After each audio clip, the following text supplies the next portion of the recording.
Did you just call our mum ugly?" The words landed like a slap across the ballroom, and everything stopped.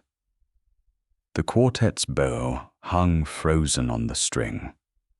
A waiter's tray tilted and somehow never spilled. Nobody dared breathe. Nobody dared laugh. Nobody dared do anything except stare at the two 7-year-olds standing dead center of the room, staring up at Kang Tae-jun, like he was the one who had walked in uninvited. Kang Tae-jun, Korea's most feared man, the one grown executives rearranged entire schedules to avoid disappointing, looked down at them the way a man looks at an alarm going off with no fire in sight, confused, somehow irritated, completely out of practice at being questioned by kids. "Excuse me?" he said, mostly out of reflex. Maya didn't repeat herself. She didn't need to. She just tilted her head, studying his face the way a doctor studies an X-ray, hunting for the thing that explains everything. Beside her, Micah hadn't moved either. He rarely needed to say much, but when he did, people tended to remember it. Tae-jun tried the only move he knew, the one that worked on billionaires, on rivals, on men twice these children's size. He turned slightly, as if the matter were already closed, as if two small people would simply understand the conversation was over because he decided it was. Maya and Micah did not get the memo. They did not move an inch. That was the first sign, though Tae-jun didn't know it yet, that these two were nothing like anyone he'd ever dealt with. They didn't know who he was. And even worse for him, they clearly didn't care. Maya finished studying his face and delivered her verdict like she was reading a diagnosis off a chart. "You looked at our mum and said she's ugly. You must have no eyes. Maybe he needs glasses." Micah added, calm as ever, like he was simply confirming a second opinion. "Yeah." Maya nodded slowly, watching him. "Mr. No Eyes, that's what you are." "What?" Tae-jun said, and for the first time in longer than his assistant Daniel could remember, the man had absolutely nothing else to say. "You have eyes," Micah said again, patiently, like he was explaining to someone slow. "But if your eyes worked properly, you'd know our mum is beautiful. So either they don't work or you're lying. Either way, you got a problem." Somewhere behind Tae-jun, his personal assistant Daniel, a man built like a wall, made a sound like he was choking on his own tongue. The room, meanwhile, had gone past shocked and straight into horrified, because nobody spoke to Kang Tae-jun like that.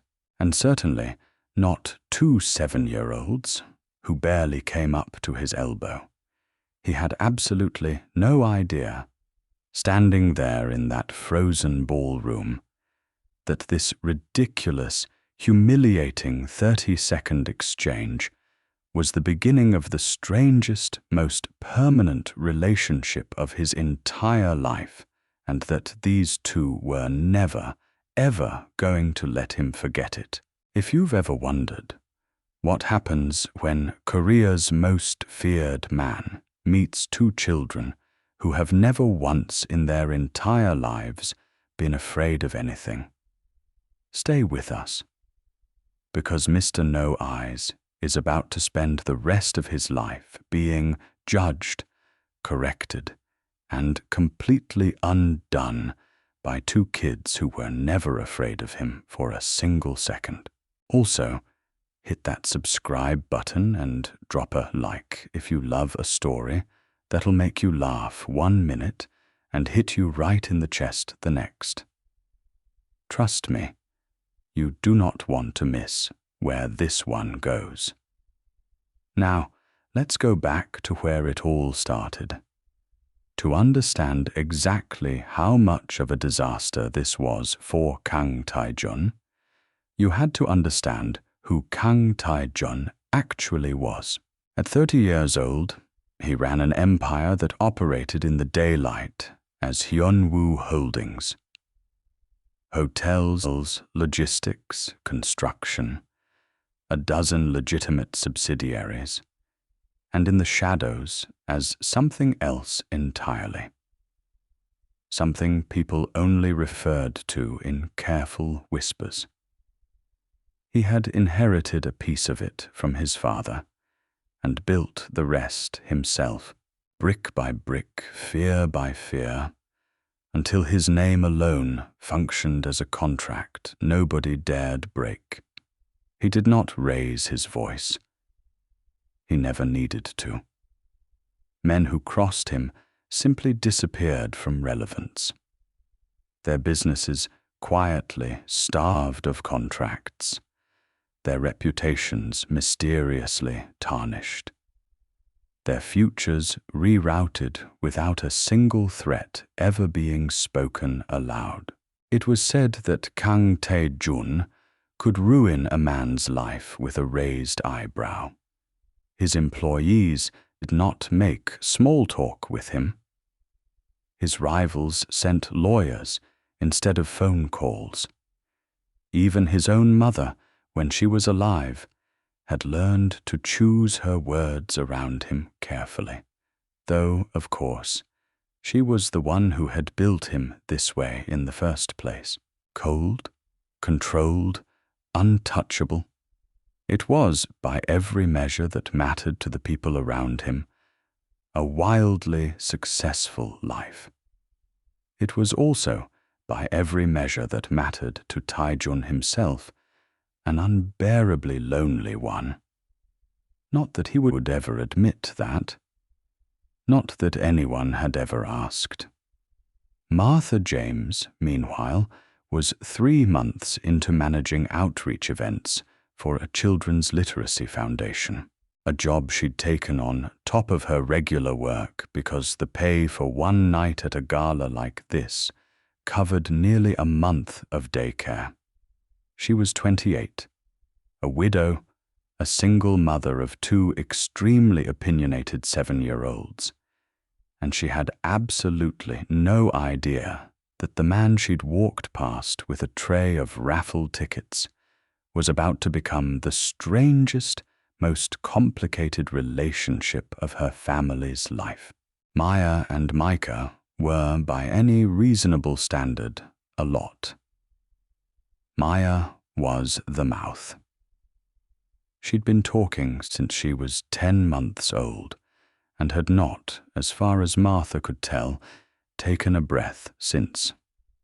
She had opinions about everything. The temperature of her bath water, the injustice of bedtime, the moral failings of broccoli, and she delivered every single one of them with a theatrical certainty of a Supreme Court justice reading a verdict.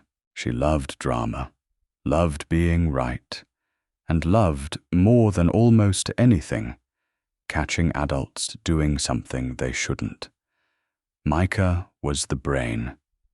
He spoke maybe 1/10 as often as his sister, but when he did, people tended to remember it. He noticed things. The way a smile didn't reach someone's eyes. The way a person's foot tapped when they were lying. The exact moment an adult was about to underestimate him. He wasn't shy. He simply preferred to watch first and speak only when it counted. That night, the twins had been dragged along to the gala because Martha's babysitter cancelled.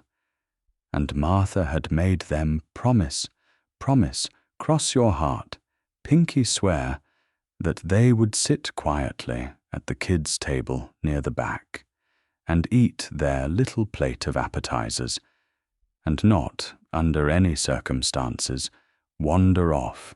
They lasted 40 minutes.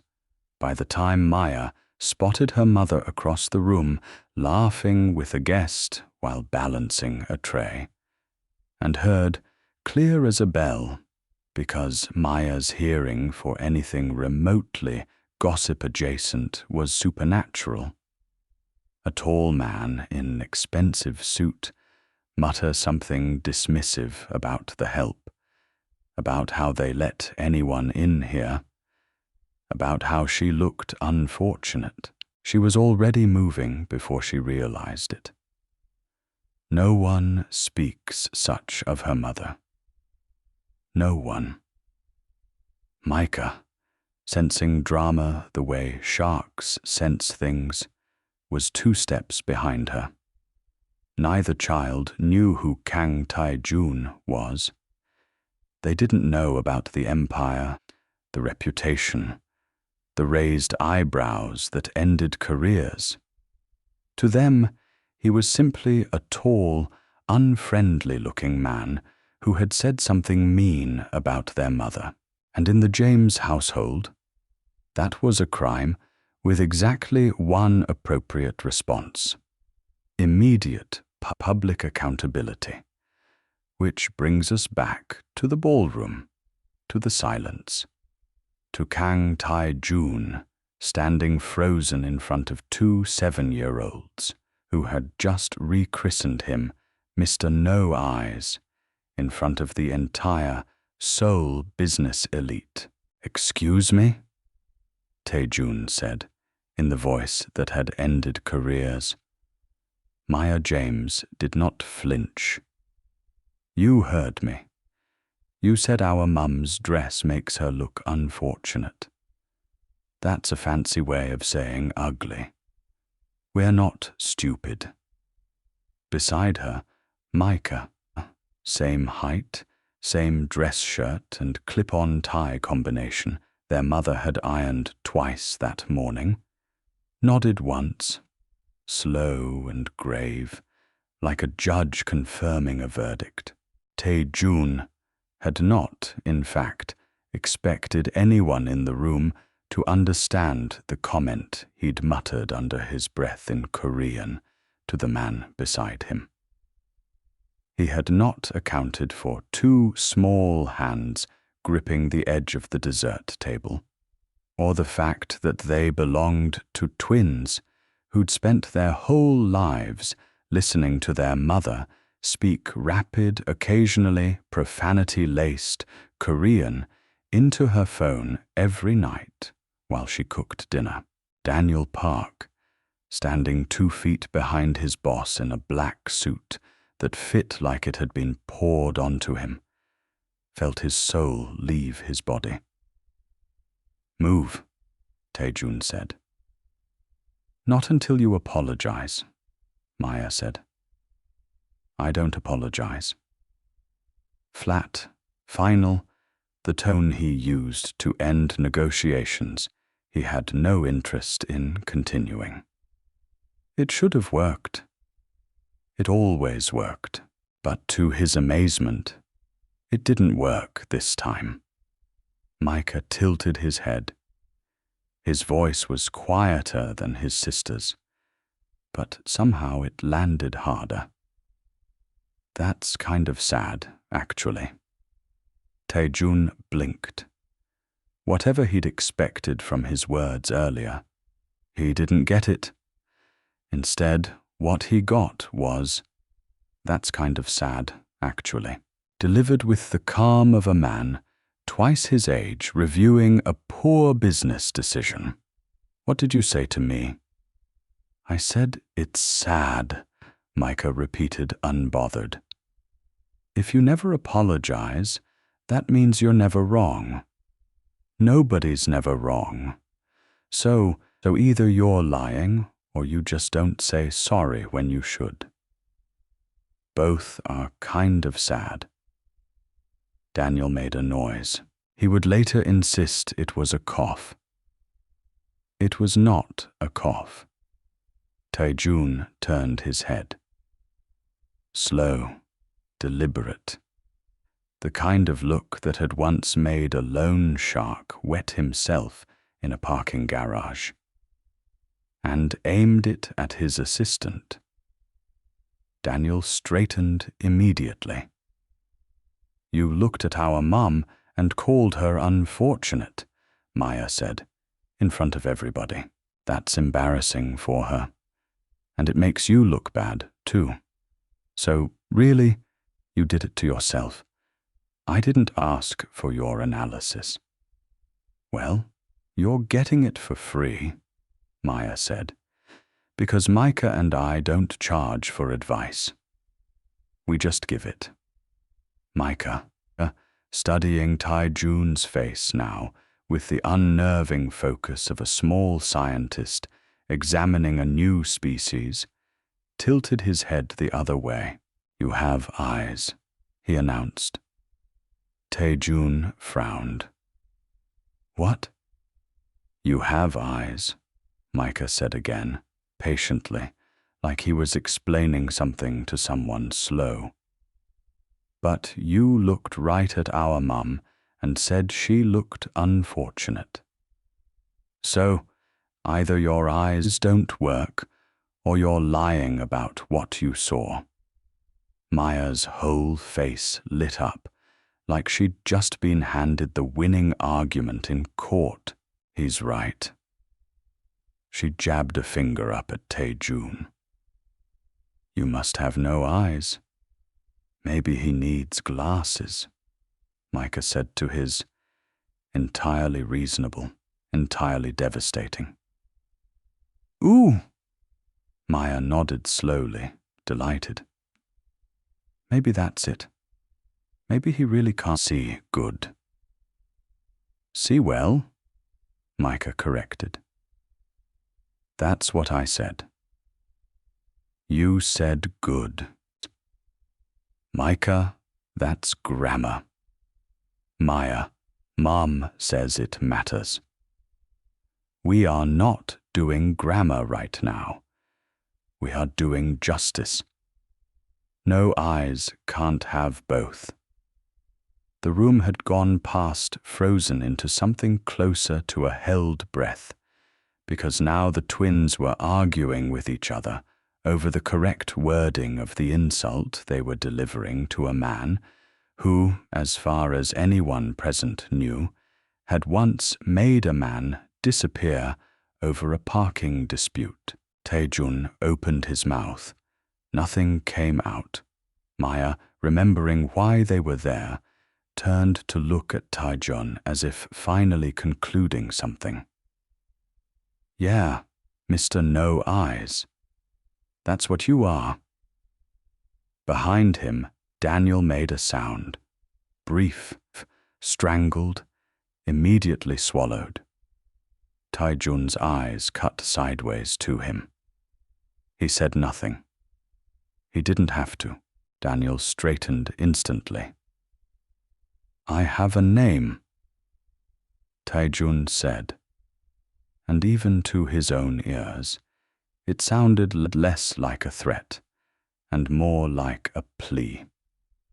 We know, Micah said. We just don't think you've earned using it yet.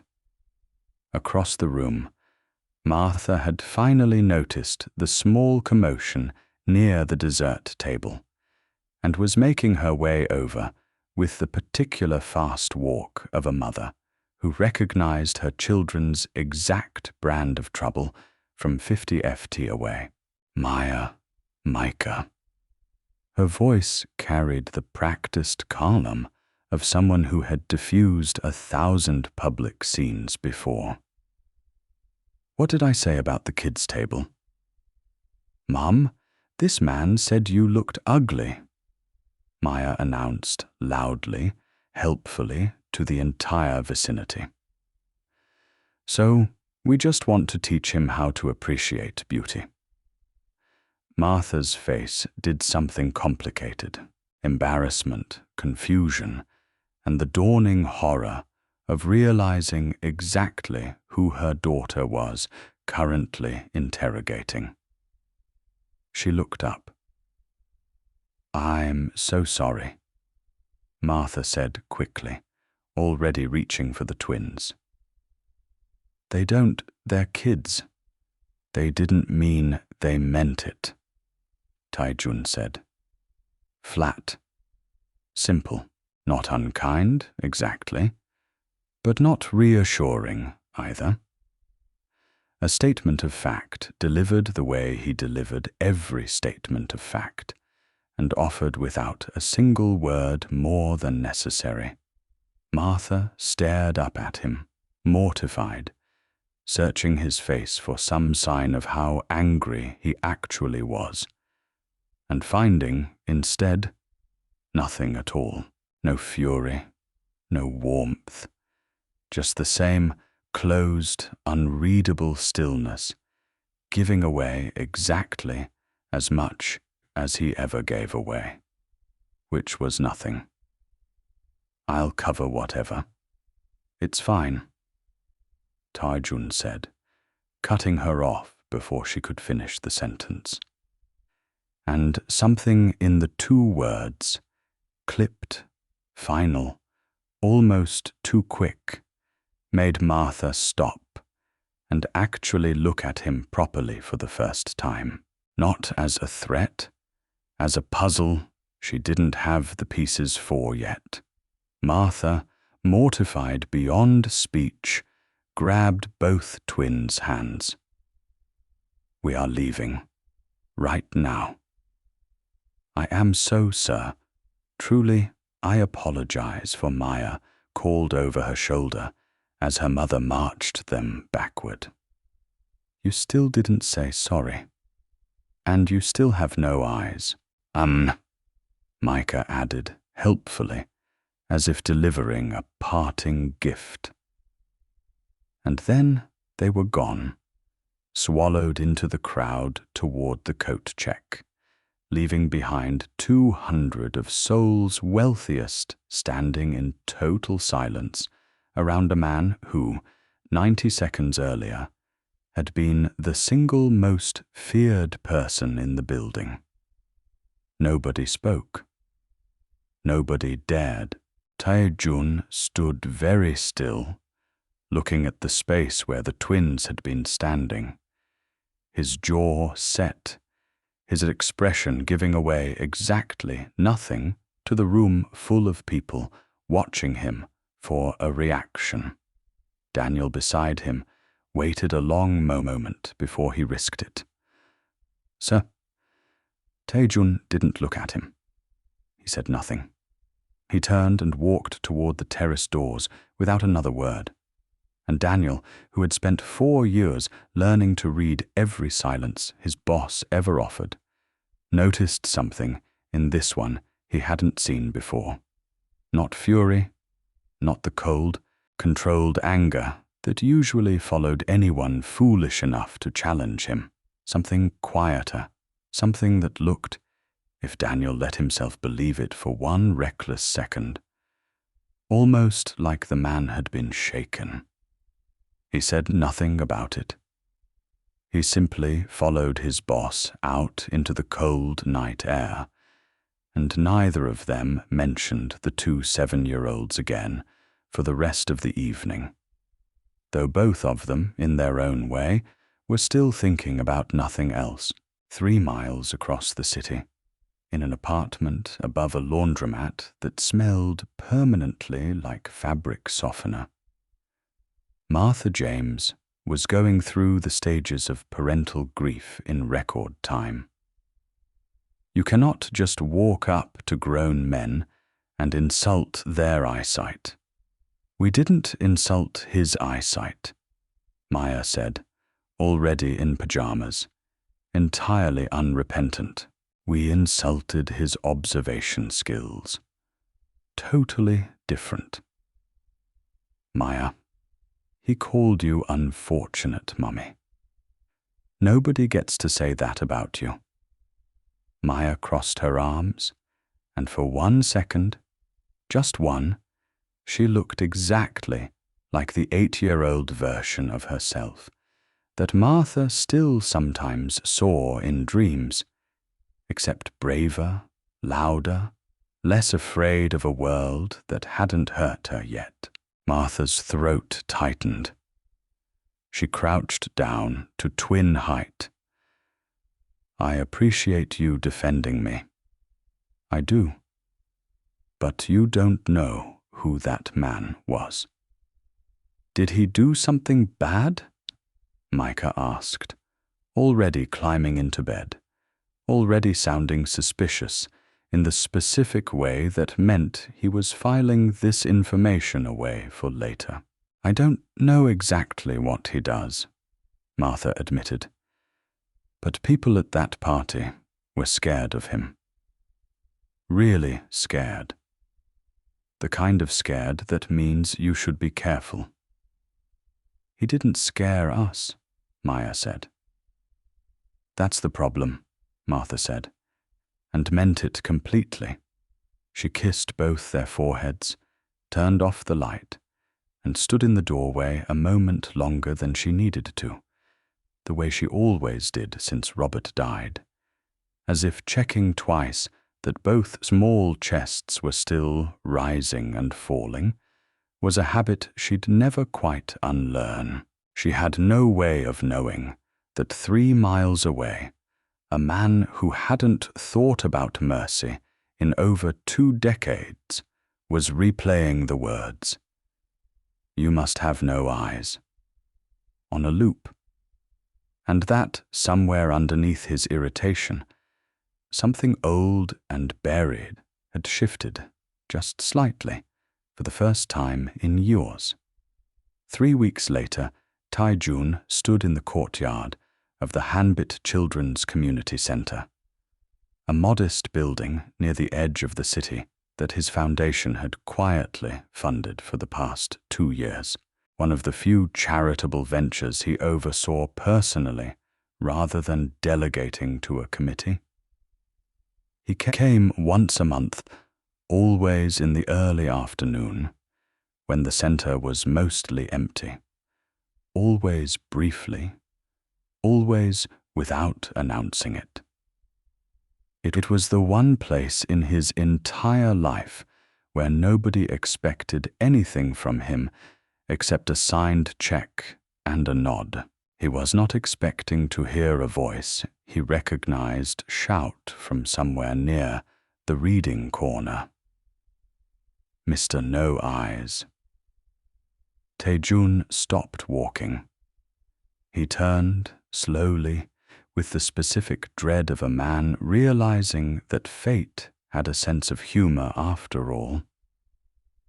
And there, unmistakably, impossibly, were Maya and Micah James, sitting cross-legged on a rainbow rug, staring at him with matching expressions of delighted disbelief.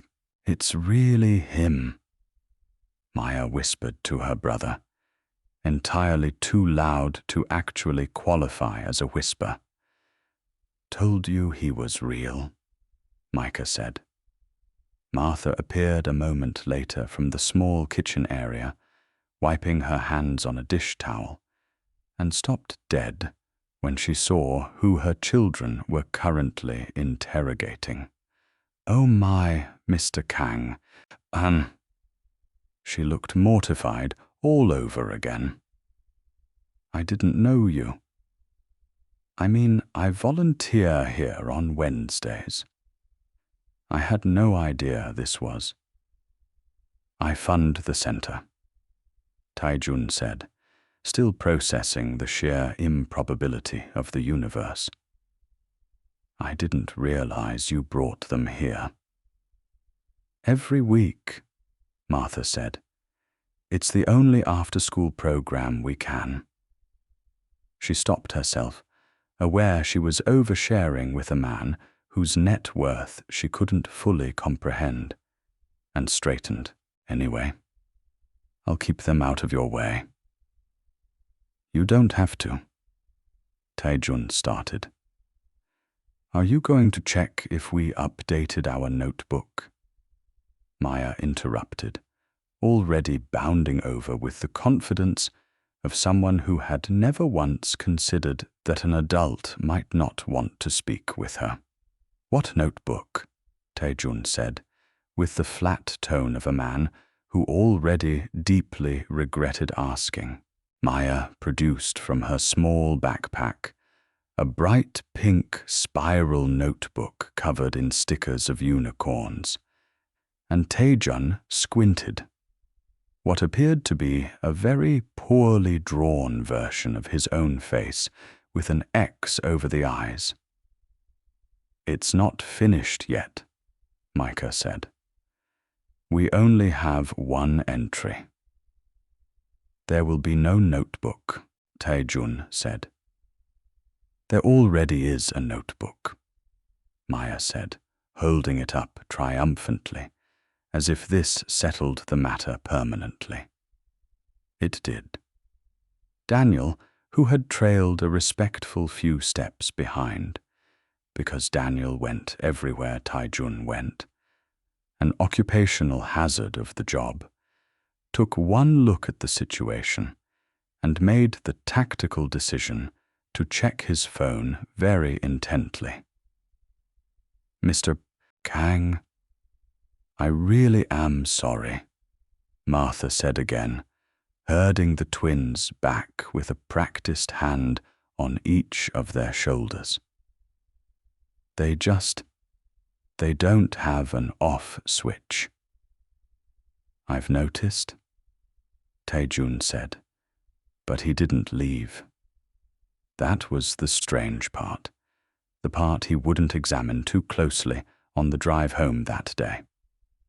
He stayed for another 40 minutes, ostensibly reviewing paperwork with the center's director, while somewhere behind him he could hear Maya narrating an elaborate story to a group of younger children, and Micah quietly beating a boy twice his size at some kind of card game with an expression of complete, unbothered focus.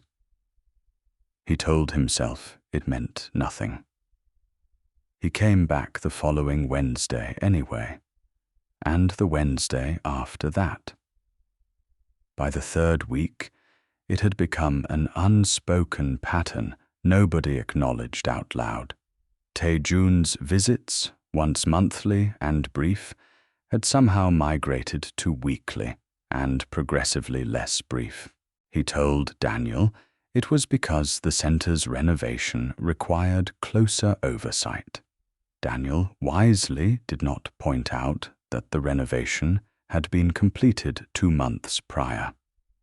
The twins, for their part, treated his presence as entirely unremarkable, the way children accept the existence of a recurring neighborhood cat, without questioning why it keeps showing up. Mr. No Eyes, Maya announced one Wednesday, marching up to him with the gravity of someone delivering a subpoena. We have a question. I'm working, Taejun said, not looking up from his tablet. Why does everyone look scared of you? That got him to look up. What? The lady at the front desk, Micah supplied, arriving beside his sister with his usual quiet precision. Practically ran away when you walked in, and Daniel always stands really far behind you, Maya added, like he's scared you're going to explode. I do not stand far behind him because I'm scared, Daniel said quickly from a professionally respectful distance. I stand there because it's my job. That's what someone who's scared would say, Micah observed. Daniel opens his mouth, considered several responses, and closed it again. Taejun set down his tablet with the deliberate patience of a man choosing not to engage with a losing argument. "People respect me because I am serious about my business," he said. "That is all." "Is that why you never smile?" Maya asked. "I smile." "When?" Taejun opened his mouth to answer, and to his genuine surprise, could not produce a single recent example. "See?" Maya said, nodding at her brother like a lawyer resting her case. "Notebook. There is not going to be a notebook," Taejun said again, with slightly less conviction than the first time. There was, of course, going to be a notebook. There already was one.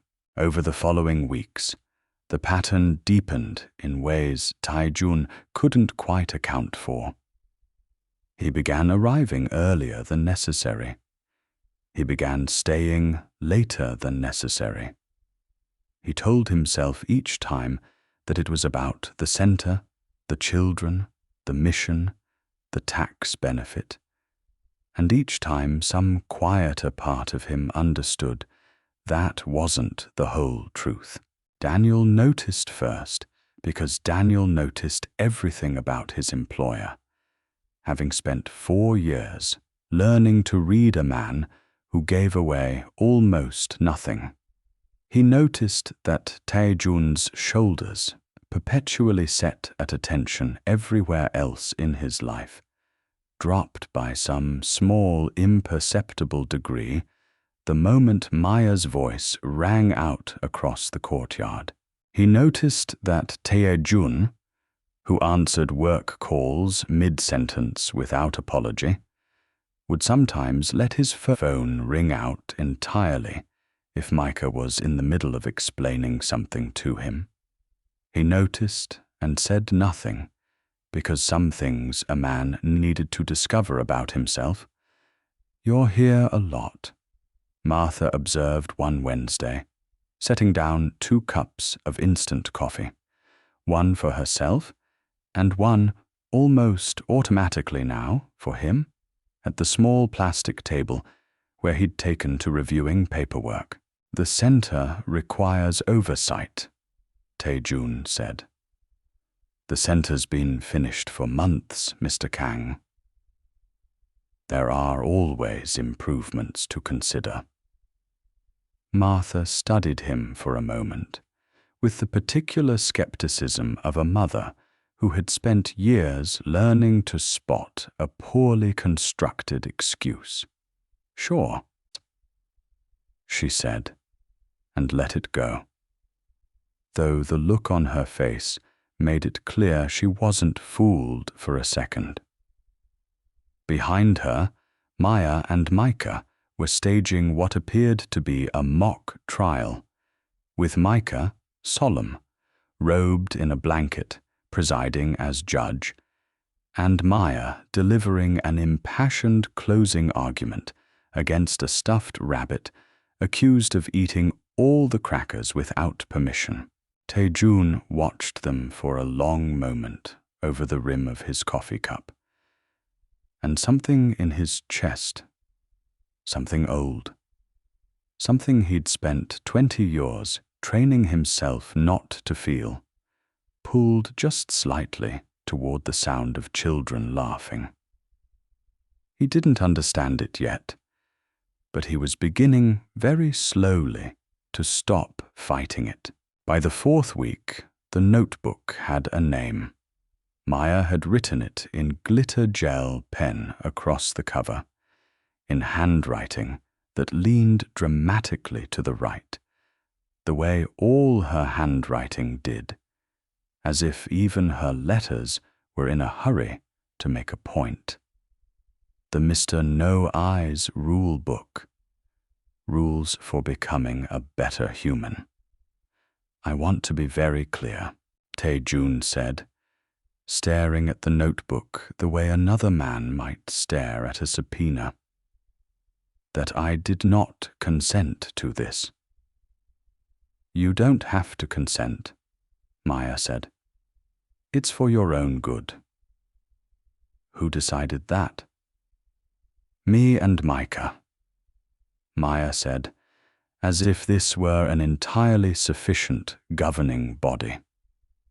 Democratically, Micah added, though it was unclear who exactly had voted. The rule book, as it turned out, was not a passing whim.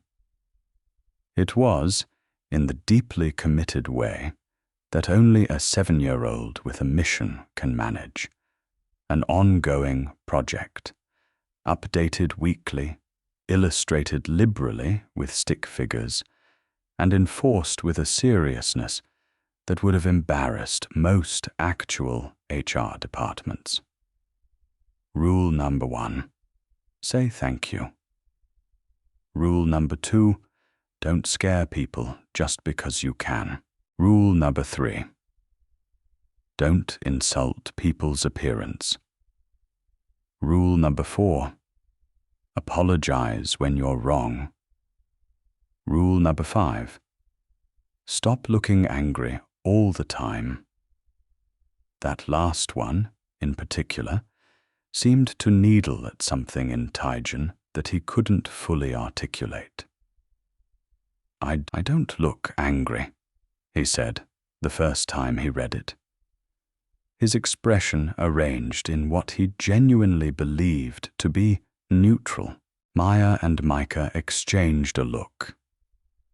The specific, wordless twin look that meant an argument had already been settled between them, without either needing to speak.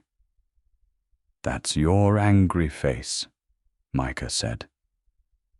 This is my normal face. That's what makes it sad, Maya said, with the devastating simplicity only a child could deliver, and went back to coloring in a small crown she'd drawn next to rule number 4, apparently as a reward icon for good behavior. There was, alongside the rule book, a section the twins had titled, in enthusiastic red marker, Things Mr. No Eyes Did Today. Taijin hated this section with a passion he reserved for very few things in his adult life. Did not say thank you to the coffee lady, Maya read aloud one afternoon, flipping through the notebook with the theatrical gravity of a court stenographer reading back testimony. Made Daniel carry 6 boxes by himself without helping. Sighed really loud when Micah asked a question. I was reading a contract, Taijin said. You can read a contract and say thank you, Maya said. Those aren't opposites. This is absurd. It's accountability, Maya said, drawing the word out with relish, clearly having recently learned it and searching for every possible opportunity to deploy it. Alongside the rule tracking came a scoring system, devised as far as Taijin could determine, entirely by Maya, with occasional input from Micah, who seemed to function as the notebook's quieter, more analytical co-author. Good behavior earned points. Rude or intimidating behavior lost points. The precise mathematics of the system remained mysterious to Taijin, who was fairly certain the scoring changed depending on Maya's mood, but he found himself, against every rational instinct, checking in on his tally with something uncomfortably close to genuine curiosity. "What's my score today?" he asked once, before he could stop himself, and immediately regretted the question the moment it left his mouth, because it implied he cared, and caring was not a thing kind Taijin did in front of witnesses. -2, Maya reported without hesitation. You didn't smile at the front desk lady, and you told Daniel to hurry up in a scary voice. I don't have a scary voice. You have several scary voices, Micah said. That was voice number 3. There are numbered voices? We're still cataloging them, Micah said. Maya introduced something new. When you do something good, she explained, holding up a hand-drawn certificate covered in stars and, inexplicably, a small drawing of a heart wearing a crown. You get the Big Heart Award. I don't want an award, Tejan said immediately. You don't get to choose, Maya said. That's not how awards work. I have never once seen you do something that earns it, Mika added, with the blunt honesty that made him, in some ways, more unnerving than his sister. So, don't worry. It's not close, Tejan told himself that evening, driving home in the back of his car while Daniel navigated the traffic in silence, that he did not care in the slightest whether 2 7-year-olds thought he deserved a paper award shaped like a heart. He told himself that. He did not entirely believe it. Sir, Daniel said eventually, glancing at him in the rearview mirror. Can I ask you something? No. Why do you keep going back? Tejan did not answer. Not because he doesn't want to, but because he also doesn't know why. Outside the window, the city lights blurred past in long amber streaks, and somewhere in his coat pocket, entirely without his permission, his phone buzzed with a text from Martha, a photo Maya had insisted on sending him of the rulebook's latest entry, captioned simply, "Homework." He did not delete it. If Taijun had been slowly losing an unwinnable argument, this was the point at which he stopped noticing he was losing it at all.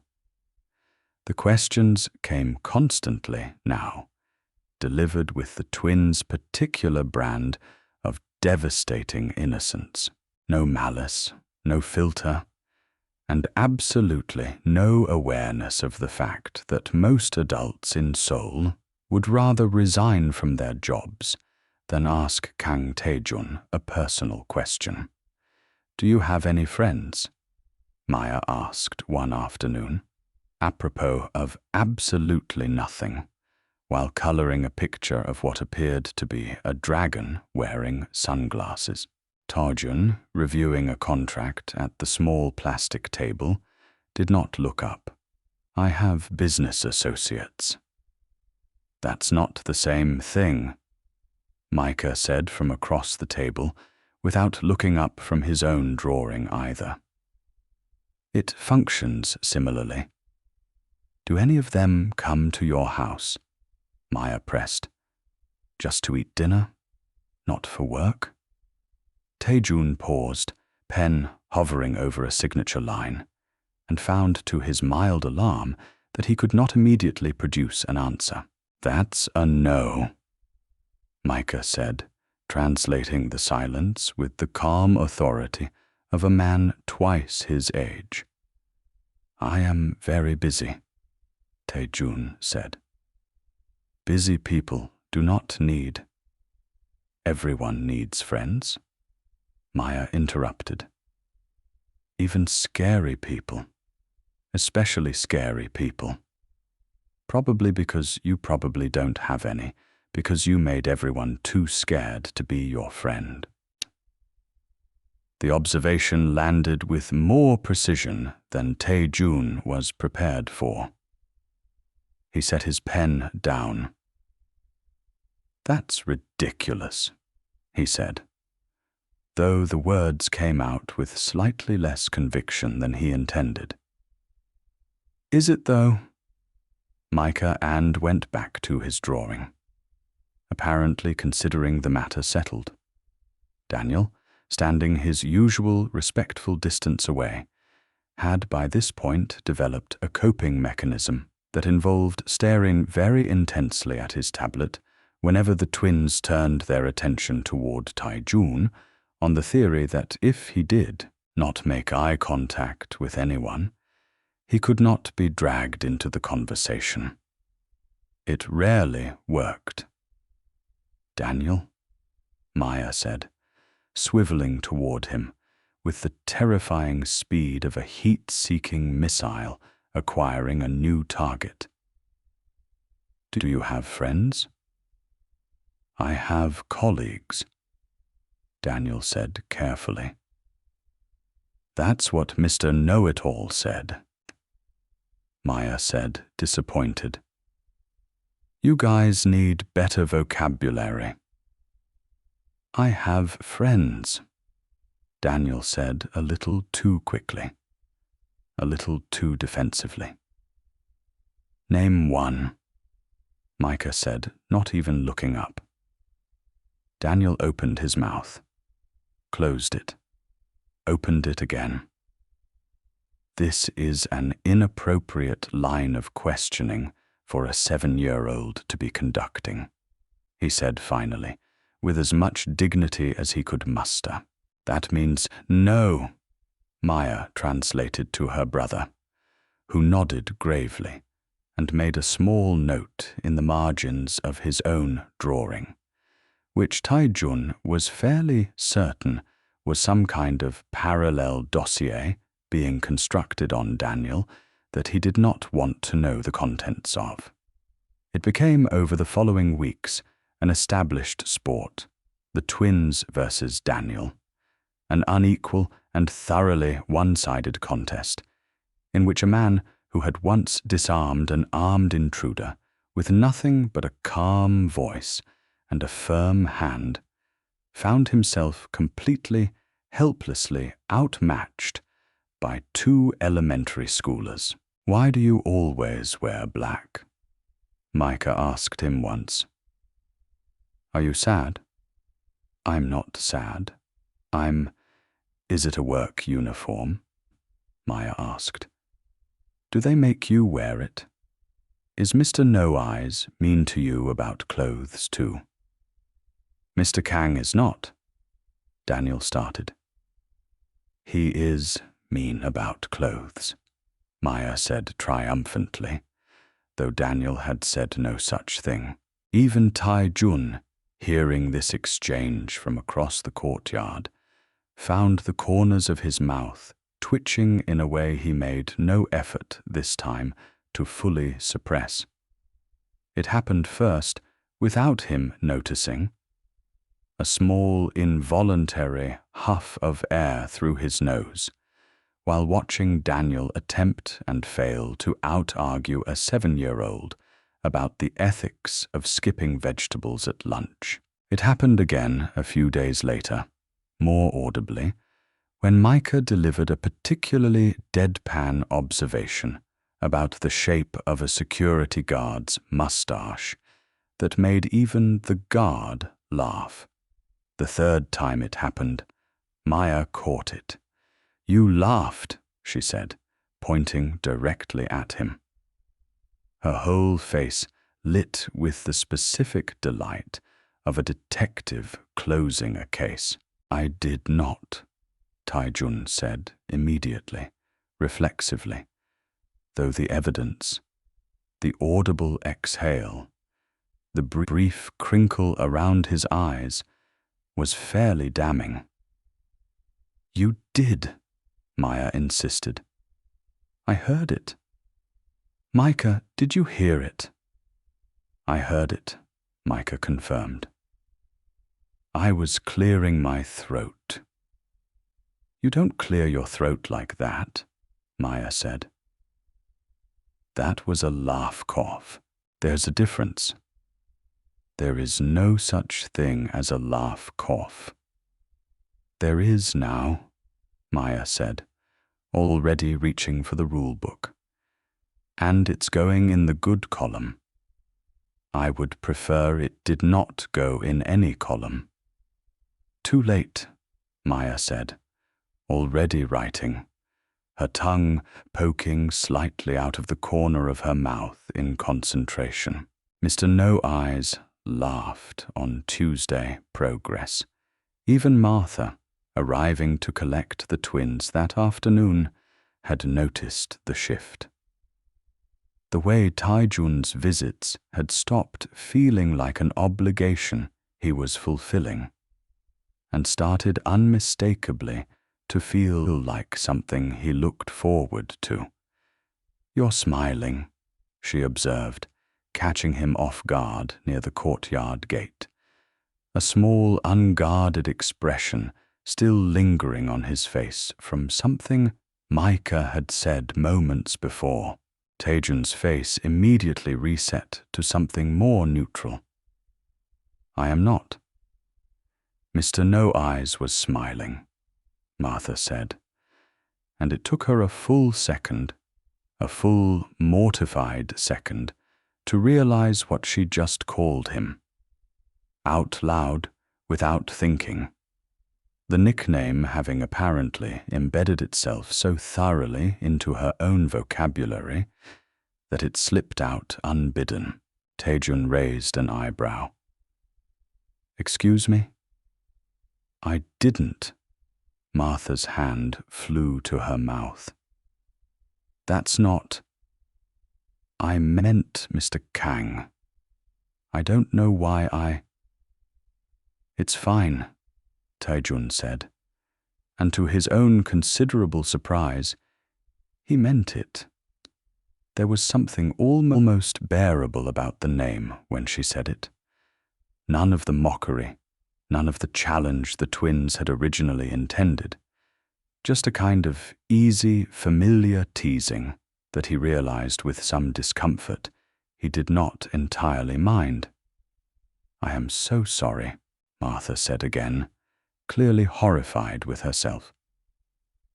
"Martha," Taejun said, and it was the first time he'd used her given name without the courtesy title attached. A small thing that neither of them commented on, but both of them noticed. "It's fine."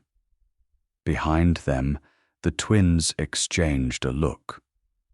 The wordless twin communication that had, by now, become a fixture of every significant moment in this strange new arrangement, and said nothing. Which, for Maya, in particular, was itself remarkable. Something was changing. Nobody in the courtyard that afternoon could have said exactly what, or exactly how far it would go. But something unmistakably had shifted. It was Micah, predictably, who noticed it first. He noticed it on a Wednesday in early autumn, when Taejun arrived at the center nearly an hour before his usual time, believing, correctly, that the courtyard would be empty at that hour. He did not know he was being watched from the window of the reading room, where Micah had positioned himself with a book he wasn't actually reading, waiting for his sister to finish an argument with another child over whose turn it was to use the good crayons. Taejun crouched beside a small boy, sitting alone on the low stone wall near the garden, a new arrival at the center. A quiet child named Ji-sung, who had stopped speaking almost entirely in the 2 weeks since his enrollment. According to what Micah had overheard the staff whispering about, Taejun did not know he had an audience. He spoke to the boy quietly, in a voice Micah had never once heard him use. No edge to it, no impatience, nothing performed. He asked the boy about the drawing in his lap. He waited without visible frustration through nearly a full minute of silence before the boy finally, tentatively, pointed at something in the picture and mumbled a single word. Taejun nodded, as though the boy had delivered an entire speech and said something Micah couldn't quite hear, something that made the boy's shoulders, hunched and small for 2 weeks straight, ease down just slightly.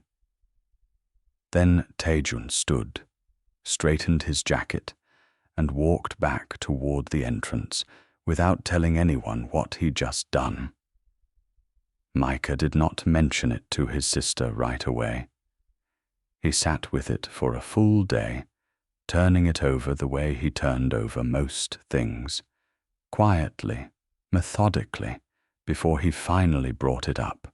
"He's not actually mean," Micah said to Maya that evening while they were supposed to be brushing their teeth. "Who?" "Mr. No Eyes." Maya spat into the sink, unbothered. "Obviously he's not actually mean. That's the whole point of the rule book. We're fixing him." "No, I mean—" Micah frowned, searching for the right words, which was rare for him because he usually knew exactly what he meant to say. "I saw him being nice when he thought nobody was looking." That got Maya's attention. She lowered her toothbrush. "What do you mean, when nobody was looking?" "Like he only lets himself be nice in secret," Micah said. "Like he thinks being nice out loud is against the rules or something." Maya considered this with the seriousness the observation deserved. "That's really weird," she said finally. "I know. Why would you hide being nice? Being nice is the good thing. You're supposed to want people to see the good thing." "I don't know," Micah said, "but I think something happened to him. Something that made him think being nice gets him in trouble." It was the kind of insight that, coming from an adult, might have sounded like pop psychology. Coming from a 7-year-old who had simply watched quietly and put 2 facts next to each other until they made a shape. It landed somewhere Maya couldn't entirely dismiss. From that point on, the twins' questions shifted, not dramatically, not all at once, but with a new undercurrent, neither of them fully articulated, even to each other. They still teased him. They still updated the rule book with gleeful enthusiasm.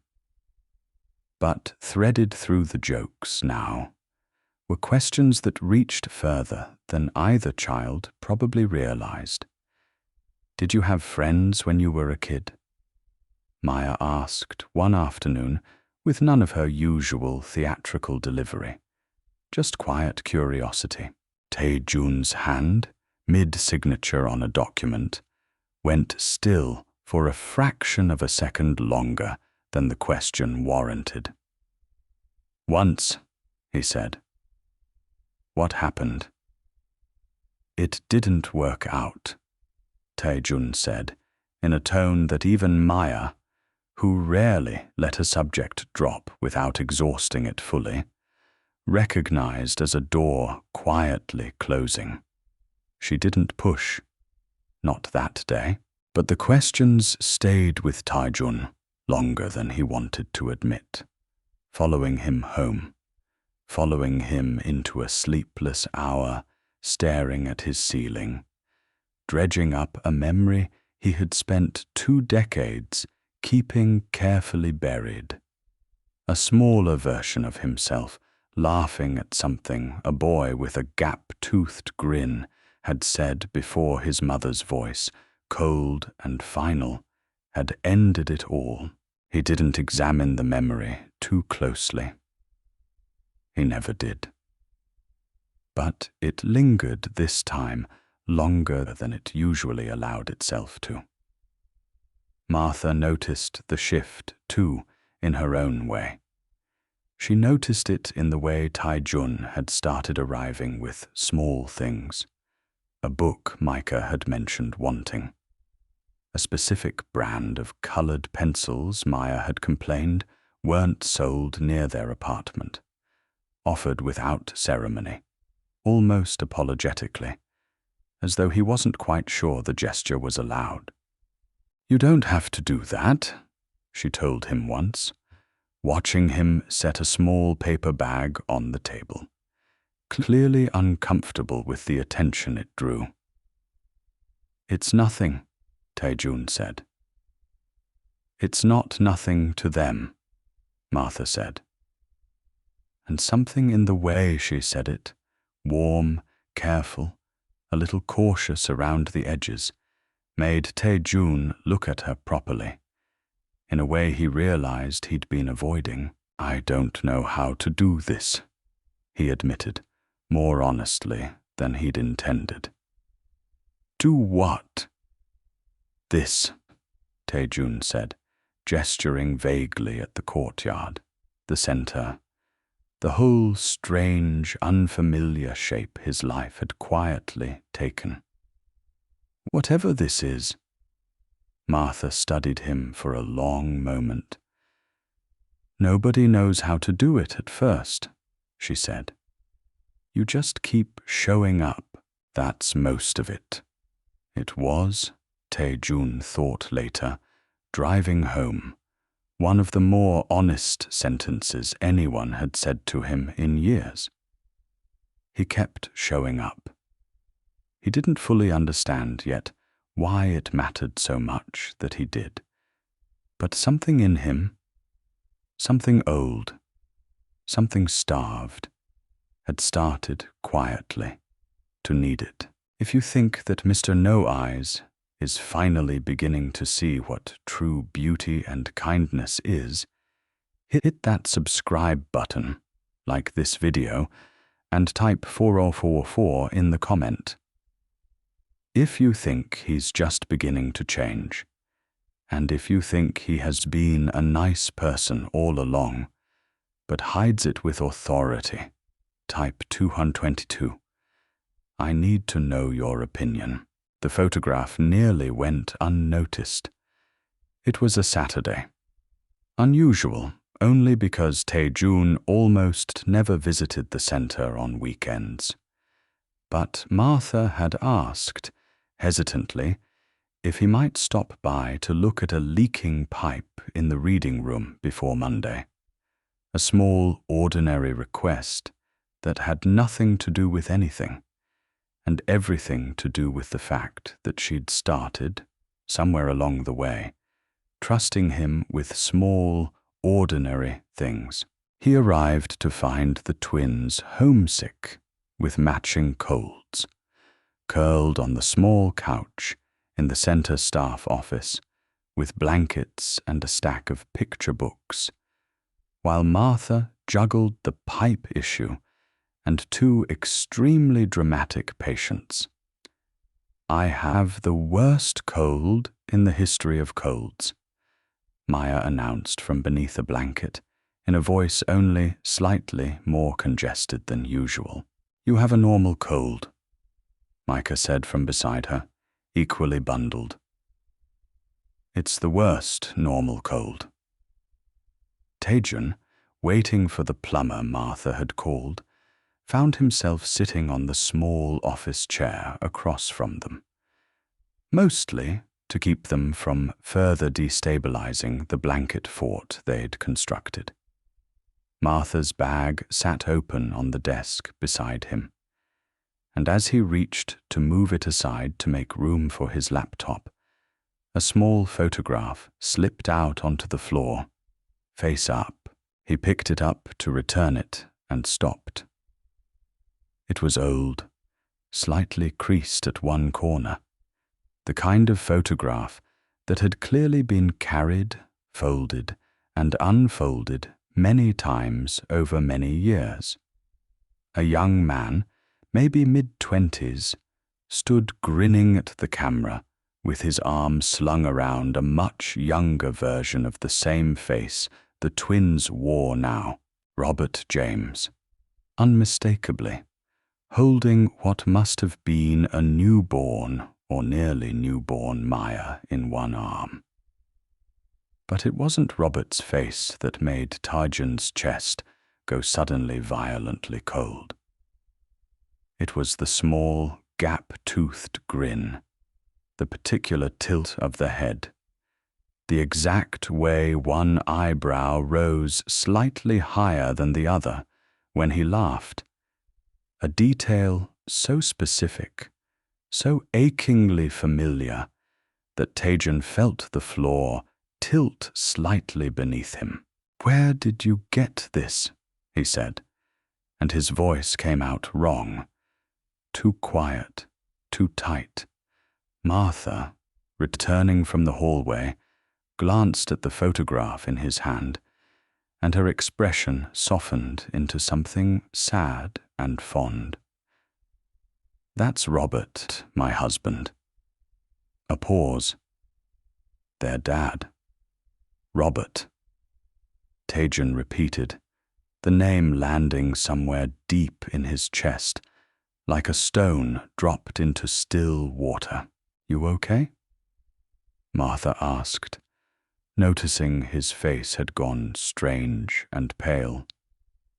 Tajun did not answer immediately. He was looking at the photograph, at a face he had not seen in over 20 years. A face that had haunted the very edges of memories he trained himself not to visit. "When were you two together?" he asked slowly. "Where is he from?" "He grew up in Incheon," Martha said, watching him with growing confusion, move to the States for university. "That's where we met." "Why?" "Incheon," Tajun said. His hands, he noticed distantly, were not entirely steady. "Mr. Kang, you're scaring me a little." "I knew him," Tajun said finally, the words feeling foreign in his mouth, as though he were speaking a language he hadn't used in decades. "When we were children, Robert was my best friend." Martha's mouth fell open. Behind her, on the couch, Maya had gone very still. Her cold, apparently forgotten, both children now watching with the sudden, sharpened attention only real news can command from a 7-year-old. "That's not possible," Martha said slowly. "Robert never mentioned he wouldn't have," Tajun said. "I made sure of that." He told her, haltingly, in fragments that came easier the longer he spoke, about a boy who had lived 2 streets over in Incheon, who had shared his lunch when Tajun's mother forgot to pack one, who had taught him, a boy already being molded into something hard and controlled by a mother who believed softness was a weakness that got you killed. That kindness cost nothing and meant everything. He told her about the laughter, the trouble they got into, the summer they'd spent building a treehouse that collapsed twice before it held. And then he told her, more quietly, about his mother, about the day she'd found out about the friendship and decided, in the absolute way she decided everything, that it would end. About the argument that followed, about being forbidden from seeing Robert again, about writing letters that were never sent, about searching years later, as an adult with resources most people couldn't imagine, for a boy who had simply thoroughly vanished from every record he could access. I tried to find him, Tarjan said, and his voice, for the first time either Martha or the twins had ever heard, cracked slightly. For years, I told myself eventually that he'd forgotten about me, that it didn't matter anymore. Martha sat down slowly across from him, the photograph still between them on the desk.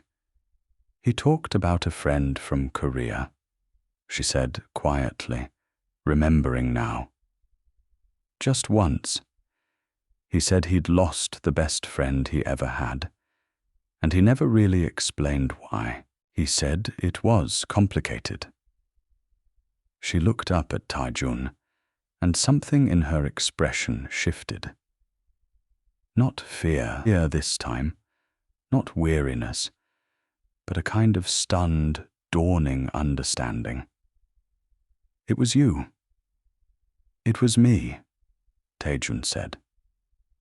The room was quiet for a long moment. Even Maya, who rarely allowed silence to survive for more than a few seconds, said nothing. He died, Martha said softly. 4 years ago. A car accident. The twins were 3. Taijun closed his eyes. He would have wanted you to know his kids, Martha said. I think he would have wanted that a lot. Taijun looked up at Moya, small and bundled in blankets, staring at him now with an expression that had none of her usual mischief, only a wide, searching quiet, and at Mika beside her, watching him with the same careful attention he'd used weeks earlier to notice a kindness Taijun thought no one had seen. Everything made a sudden, devastating kind of sense. Why he had felt so inexplicably drawn to 2 children he had no reason to care about.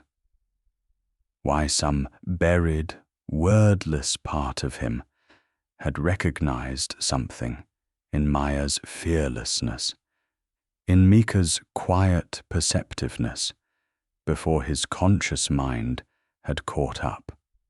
They were Robert's children. They had been Robert's laugh, Robert's stubborn refusal to be intimidated by anyone, Robert's exact way of seeing straight through people, standing right in front of him the entire time. I didn't know, Taijun said, to no one in particular, to all of them at once. I swear to you, I didn't know. We know, Mika said quietly, and it was somehow the gentlest thing anyone had said to him in 20 years. If this story has grabbed you the way it's grabbed everyone watching right now, let us know in the comments if you saw this coming. Once the twins learned the truth, they wanted nothing more than to hear about him, their father, a man whose memory existed for them mostly in second-hand stories, photographs, and the particular shape of an absence they'd grown up around without fully understanding. Tell us everything, Maya demanded the following Wednesday, having apparently made a full recovery from her cold and channeling all of the resulting energy into this single, urgent request. Was he funny? Did he tell jokes?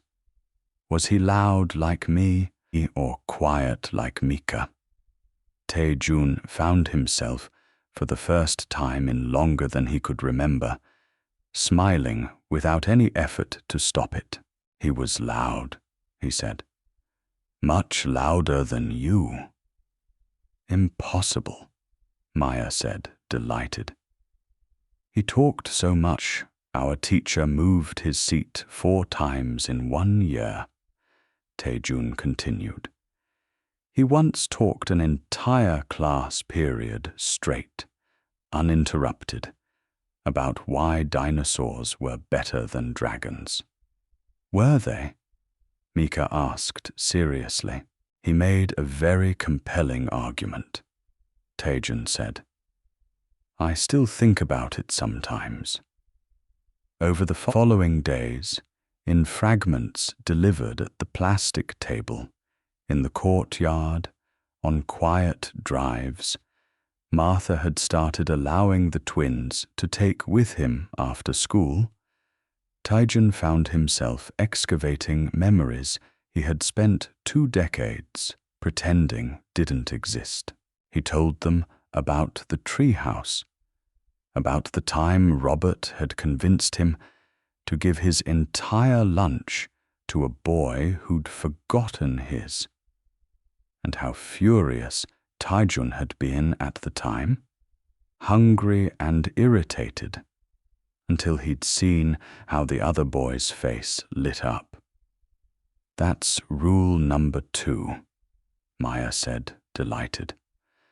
Kindness costs nothing. Dad already knew that. Wahazjas, he taught it to me, Taejun said quietly.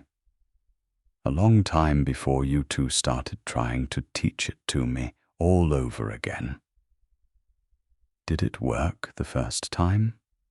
Mika asked, with his usual precision, cutting straight to the heart of the matter.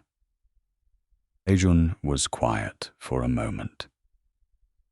For a while, he said finally. Then it stopped. Sciences. Why?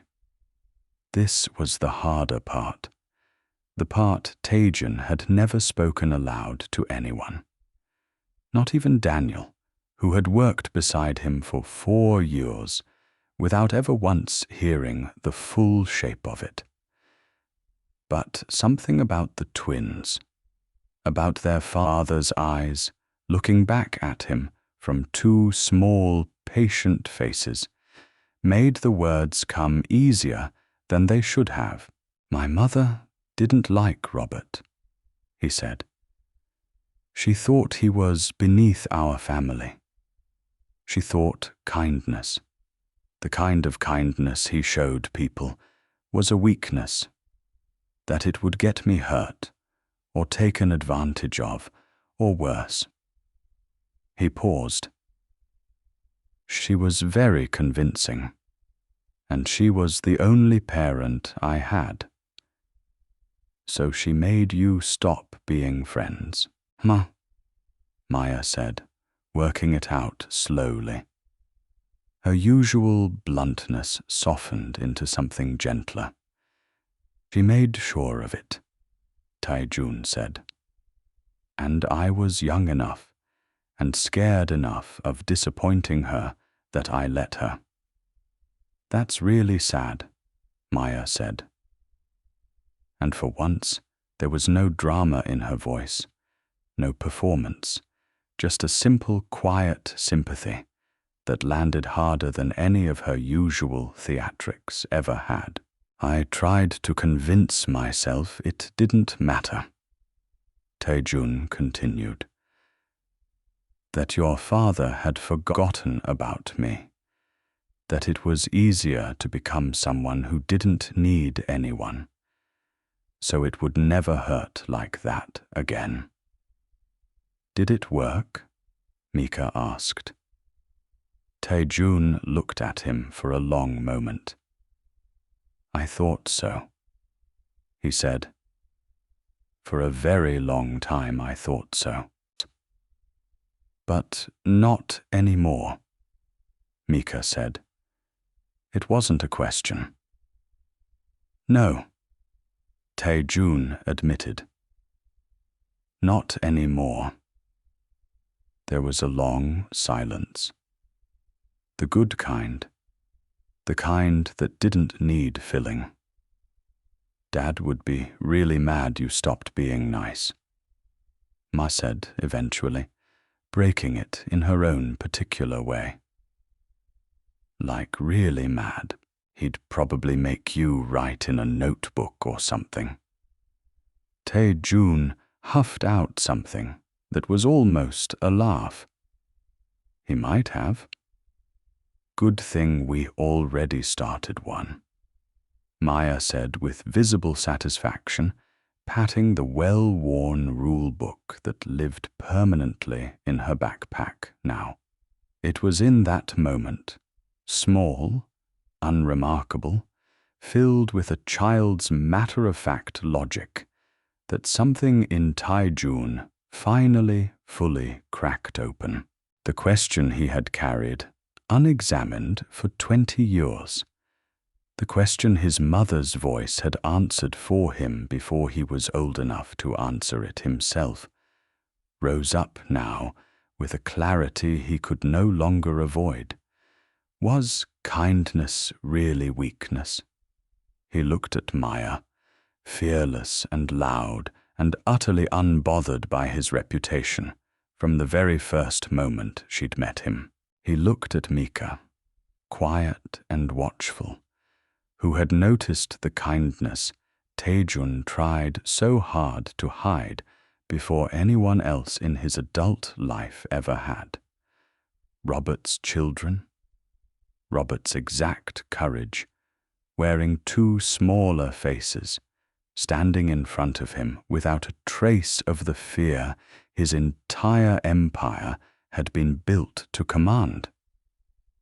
They had never been afraid of him. Not for one single second.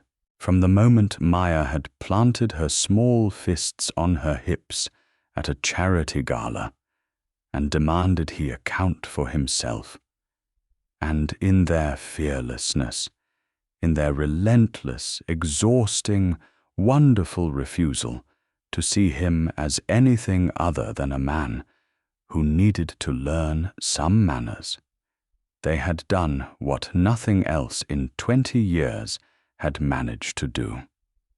They had found the boy his mother thought she'd buried for good.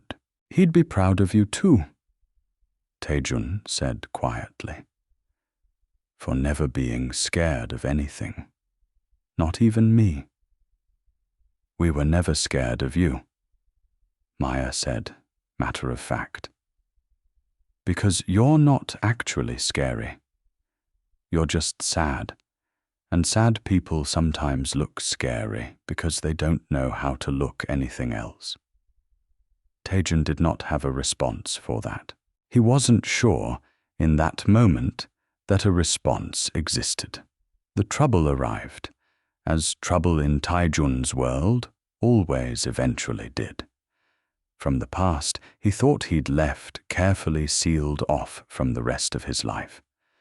Word had reached him, through Daniel, through the careful network of information that kept his organization functioning smoothly, that a rival faction, one he'd outmaneuvered nearly 2 years prior in a deal that had cost them significant territory, had recently discovered his regular visits to a small children's community center. And more troubling still, they had discovered the identities of the woman and 2 children he visited it for. It was not a direct threat. Tae-jun's world rarely dealt in anything so crude. It was, instead, a message. A photograph of Martha walking the twins home from school, delivered anonymously to his office with no note attached, none needed. The implication was unmistakable. We know what matters to you now. Tae-jun did not sleep that night. He arrived at the center the next day with a decision already made. The old instinct rising up in him fully formed, familiar as breathing. The instinct that had built his empire. The instinct his mother had spent his childhood carving into him. Distance protects. Attachment is a liability. Cut it off before it can be used against you. We can't see each other anymore, he told Martha, standing stiffly in the courtyard, his voice carrying none of the warmth it had carried for weeks. It isn't safe for any of you. Martha's face fell, confused, hurt. What happened? It doesn't matter what happened. What matters is that my life comes with risks. I never should have let near your children in the first place. You don't get to decide that for us, Martha said, her voice steadying into something firm. Not without even telling me what's actually going on. I'm telling you what needs to happen, Taejun said. And even as the words left his mouth, they tasted wrong, tasted like his mother's voice instead of his own. Maya, who had overheard enough of the conversation from the reading room doorway to understand its shape, if not all its specifics, came storming out with an expression Taejun had never seen on her before. Not mischief, not drama, but genuine wounded fury. You're doing the thing, she said. Maya, go back inside. You're doing the scared thing, Maya said, louder, refusing to move. The thing where you push people away because you think it protects them. That's the old you. That's Mr. No Eyes before the rule book. This is different, Taejun said. This is real. There are things you don't understand about the world. We understand that being scared and being loved are two different things, Micah said, appearing beside his sister with the same quiet steadiness he brought to everything. You keep thinking, if people are scared of you, that means you're safe. But you're not safe. You're just alone. I am trying to keep you safe, Taejun said. And for the first time, something in his composure genuinely slipped. His voice rising with a raw honest that startled even him. By leaving? Maya said. That's not protecting us. That's just protecting yourself from feeling something.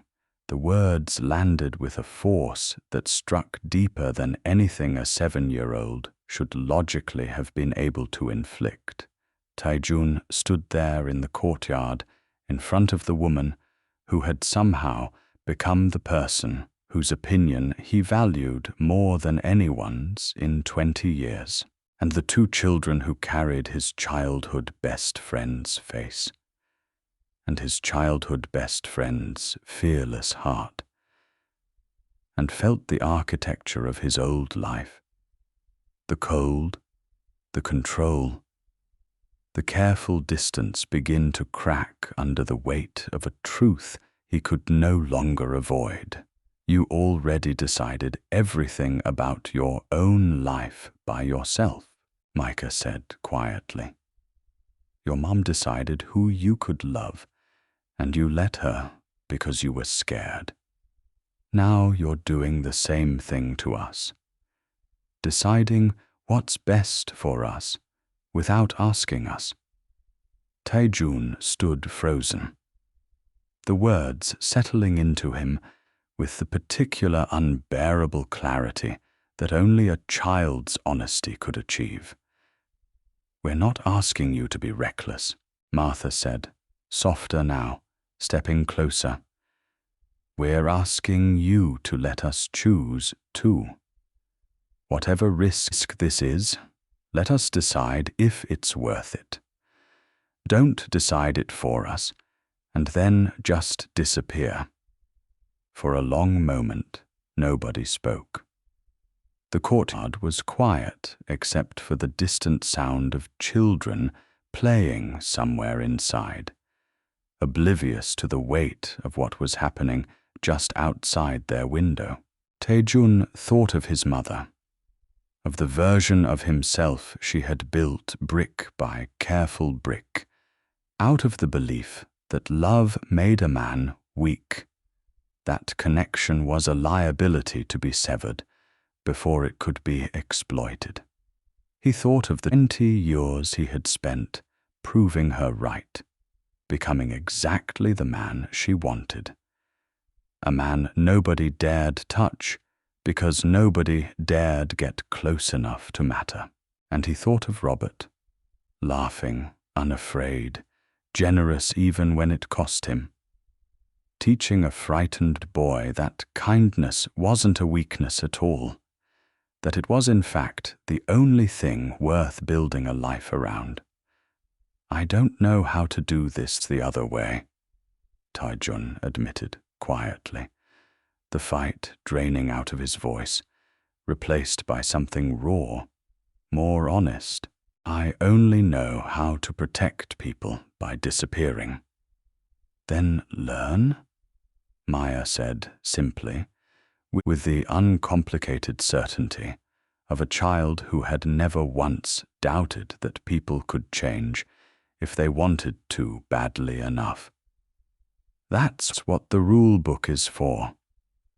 Taejun looked at her, small, furious, entirely unafraid, and felt something in his chest finally give way completely. "Okay," he said. "Okay?"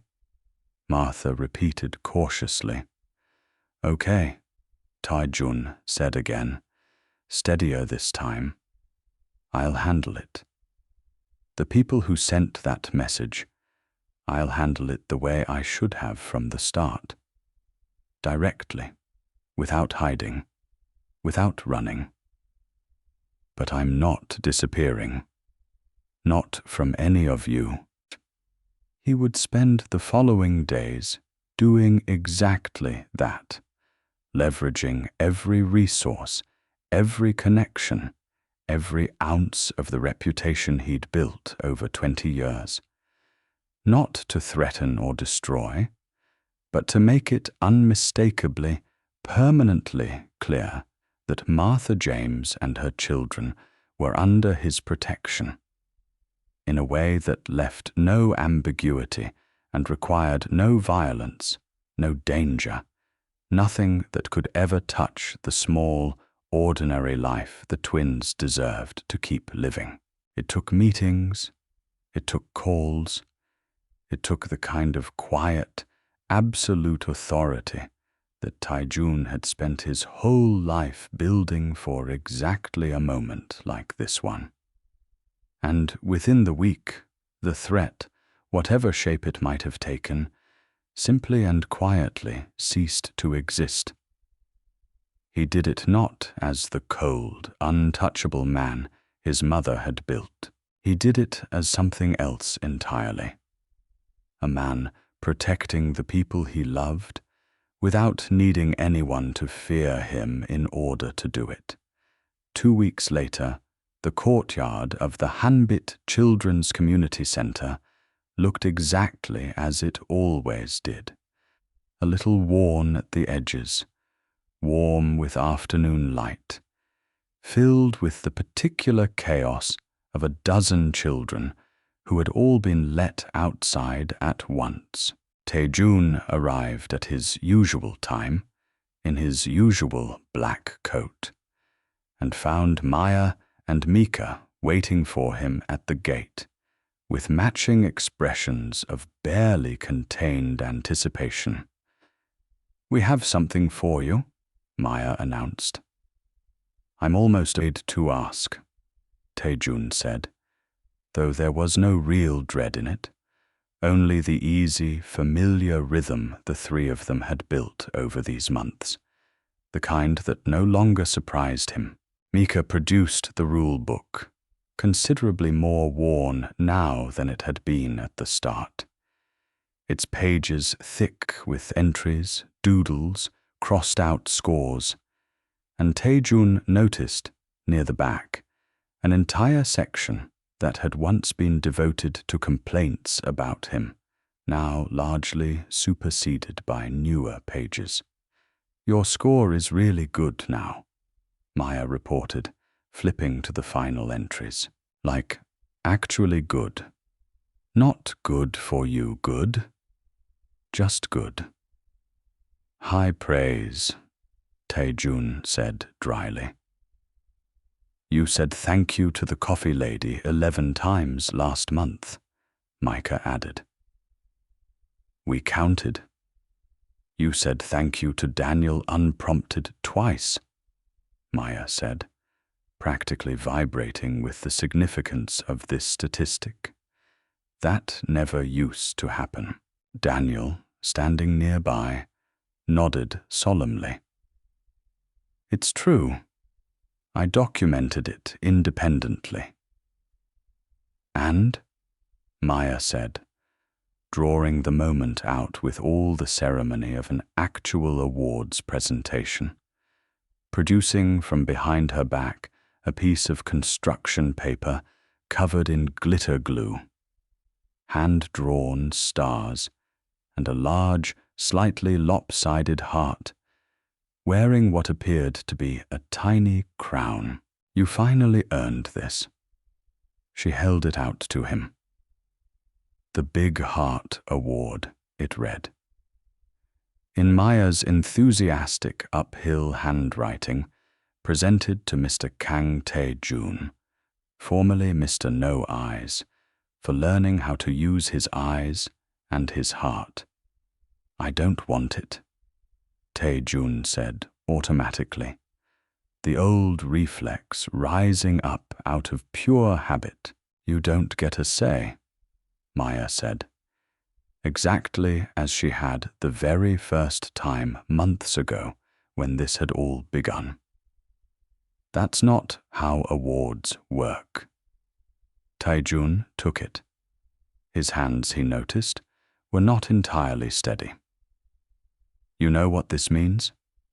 Micah said, watching him carefully. "What does it mean?" "It means you finally learned what Dad tried to teach you," Micah said simply, without any of his usual dry wit. Just a quiet, direct honesty that hit harder than any joke ever could. "Kindness isn't weakness. It never was. Your mum was wrong." Tae-jun looked down at the small, glitter-covered paper in his hands, at the crooked heart, the uneven stars, the crown drawn slightly too big for the space allotted to it, and felt something in his chest that he did not have a precise word for, something that sat somewhere between grief and gratitude, and a kind of quiet, hard-won peace. "He would be proud of both of you," Tae-jun said finally, his voice rough. "More proud than you probably understand yet." "We know," Maya said, and for once, softly. Across the courtyard, Martha was watching, arms crossed loosely, a smile tugging at the corner of her mouth that she wasn't bothering to hide anymore. Tae-jun crossed to her, the award still in one hand. "I owe you an apology," he said. "A real one, longer overdue than the first one." "For what specifically?" Martha said, echoing with a small smile the exact phrasing Maya had once demanded of him at the gala. "You have to say it to us specifically." Being somewhat Tae-jun huffed out something that was almost a laugh. "For the comment I made that night, for every wall I've built since, for nearly walking away 2 weeks ago because I was too scared to do anything else." He paused. "For taking this long to understand what your husband tried to teach me 30 years ago." "He'd be glad you finally got there," Martha said. "Better late than never." Ask Daniel about that, Maya interjected from nearby, apparently unable to resist one final act of chaos. Daniel, do you have friends now? Since you're always standing near Mr. No Eyes, who has US now? I have friends, Daniel said, with as much dignity as he could summon. Name one, Micah said, exactly as he had months earlier. And this time, Daniel, to his own visible surprise, actually had an answer ready. You too, he said. Unfortunately. Maya beamed like this was the highest compliment she'd ever received, which, given the source, it very well might have been. Tejan stood in the courtyard that afternoon. The man who had spent 20 years building an empire designed entirely to keep people at a safe, controlled distance, who had trained himself so thoroughly to be feared that he'd nearly forgotten what it felt like to be simply, uncomplicatedly known, and looked around at the small, strange, entirely unplanned family that had assembled itself around him without his permission or preparation. A woman who had never once been afraid to challenge him. 2 children who had never, from the very first moment, been afraid of him at all.